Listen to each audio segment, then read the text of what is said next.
Un gobierno es un que cumple lo que prometió para su pueblo. Es lo que Porta vinta haciendo desde que la comunidad de Aruba pone su confianza en ella. Ave por mira un otro logro positivo para San Nicolás. Outro dia de cumprimento, outro dia de alegria. Nós aqui na AUE caminha com Deus entregar no governo 6 pachetes quiosco, bonita direita, bonita reglar. Hoping da pontra nós que a intenção eigenlijk de quiosco na aqui. A intenção de quiosco na aqui tá para trazer movimento de São Nicolás, para trazer vida de São Nicolás e caminha com nós mira com bonita acabar e quiosco na aqui tá.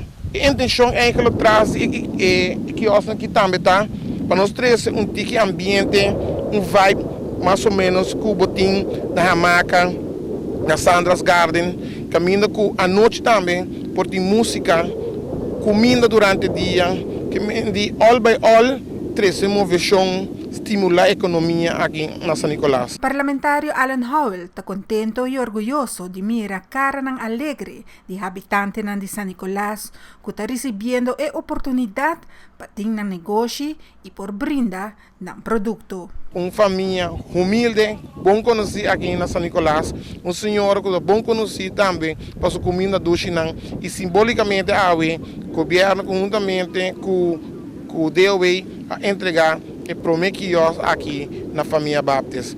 Nós abinda permitir que nós dona São Nicolás atenção, nós abinda permitir que nós lohase e cambio carnival village com uma ideia de governação anterior que estava tapa tem diferentes fases para não quedar claro, para motivo ou outro não queda claro.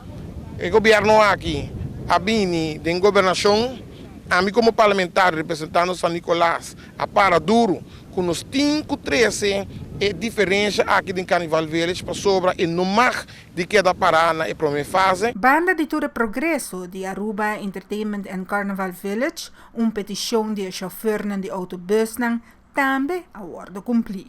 Nós escuta e chauffeur de autobus que estava a queja, estava a chorar atenção para não por ranha, se quer banho para não fazer necessidade não e awe também nós cumpre hasta que sei que o chauffeur de caminho que não pode parar, não pode cumprir com o bebê, não pode cumprir com o come e hasta banho para fazer necessidade não. Quero agradecer ao ministro de Infraestrutura, presidente Otmar de Liberto, para escutar a petição do povo de São Nicolás para seguir arriba o projeto aqui. Nós não acaba ainda, só ainda nós temos que ir over na diferente outra fase, por exemplo, tra stage, por isso aqui tem que guardar begroot ainda, de budget, de presupuesto, e já nós seguir que diferente fase para nós poder chegar onde nós temos que chegar bonita projeto aqui em São Nicolás.